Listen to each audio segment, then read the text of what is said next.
Hello, this is Required Fields, and in this video I'm just going to do another installment of my What's Been Spinning series, where I discuss some of the albums that I've been listening to as of late.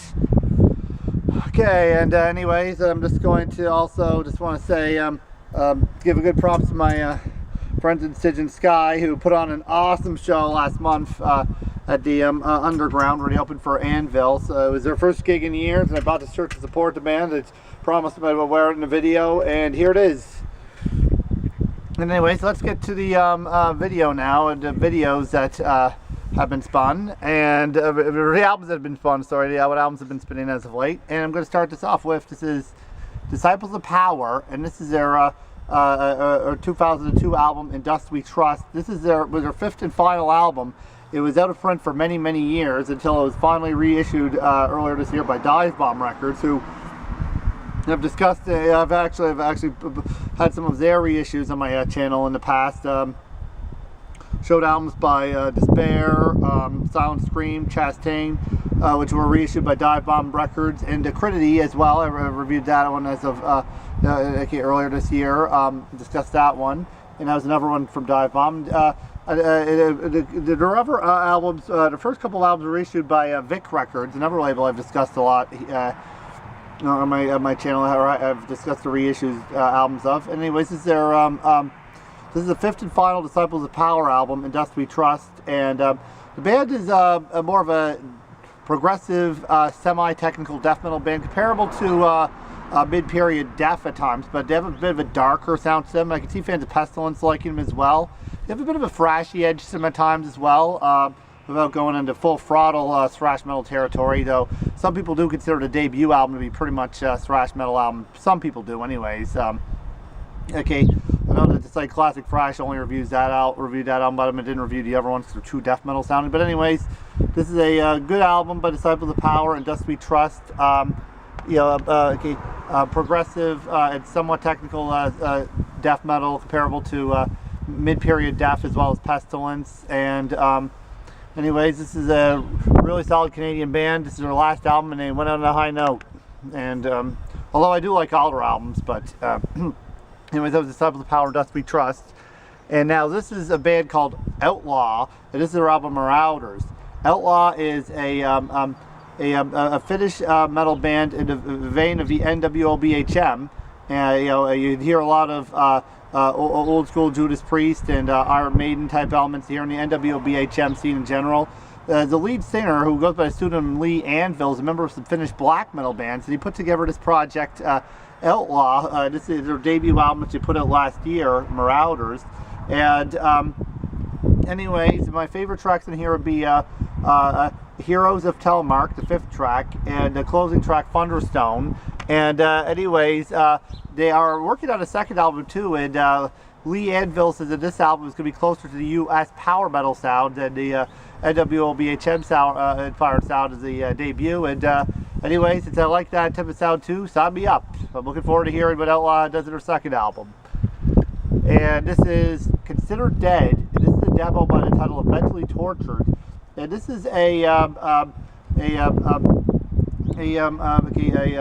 that was that'll be comparable to the old school death metal scene. Her name is Considered Dead, which is also named the debut album by Gorguts, which was released back in 1991.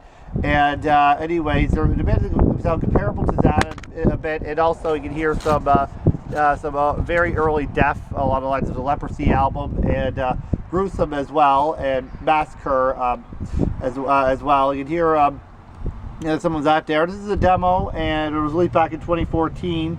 They haven't put out anything since then. They didn't come out with a full-length album, and their Facebook page hasn't had any updates in a few years. According to Encyclopedia Metallum, the Metal Archives, they are still active, but I didn't hear any updates of them, and some of the band members seem to be playing new bands now, so I'm going to assume that Considered Dead have disbanded, presumably.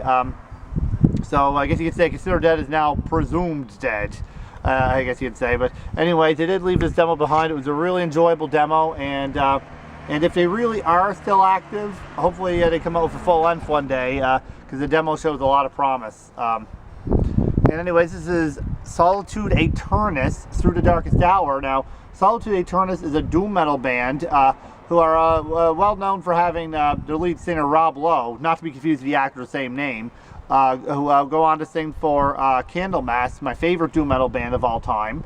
And anyways, this is their third album. It was initially released in 1994, Through the Darkest Hour.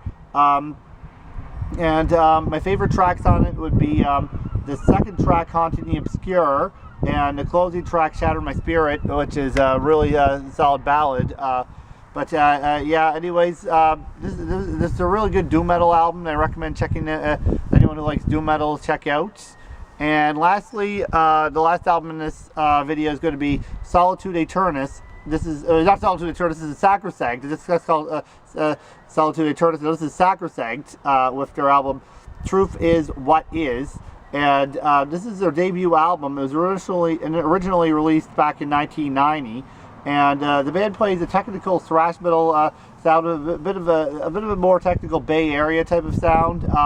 You can hear some Megadeth in there at times, although they are to some Testament. They're not really a clone of either band. I'm not sure what band I'd say they sound exactly like, but they're definitely a melodic, technical thrash metal band. And this is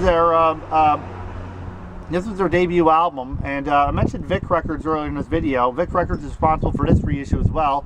The album went for some pretty high amounts of money while it was out of print, which it was for about 20 years or so, 20 to 25 years it was out of print for, and then finally got reissued last year by Vic Records, and got it. And anyways, Truth Is What Is their debut album, and my favorite track on it would be the closing track, which would be the title track from the album. It's a 7-minute plus thrash metal epic. And anyway, Sacrosanct released another album called Recesses for the Depraved. It's a bit more mid-paced, but still nicely thrashy follow-up. And then their and then had some lineup changes for the third album, Tragic Intense, which is a move away from thrash metal, which is kind of starting to be performed by such a fewer number of bands. Very few, but not too many bands are still playing thrash metal of any kind in 1993, and most of them are changing their sounds or breaking up, and that's what happened here. They went on to more of a progressive power metal sound, comparable more to a group like Sanctuary, with their 1993 album. Tragic Intense. It's not a thrash metal album at all. And then he's disbanded the following year. They've since reformed and gone for they last year recorded the first album since 1993 last year with their album Necropolis. Anyways, yeah, those are some of the albums I've been listening to actually as of late. I decided to give them an update there for some of the music I've been spinning lately. And about Stygian Sky, you can check out some of their. I uploaded some of some clips of their performance at the Underground last month. Onto YouTube. Actually, you can check those out after this video is over. But Stygian Sky are put on an awesome show. They're an awesome band, an awesome group of guys. Highly recommend you check them out. And anyways, this is Required Field signing off. Hope you enjoyed this video. Thank you for watching it, and goodbye.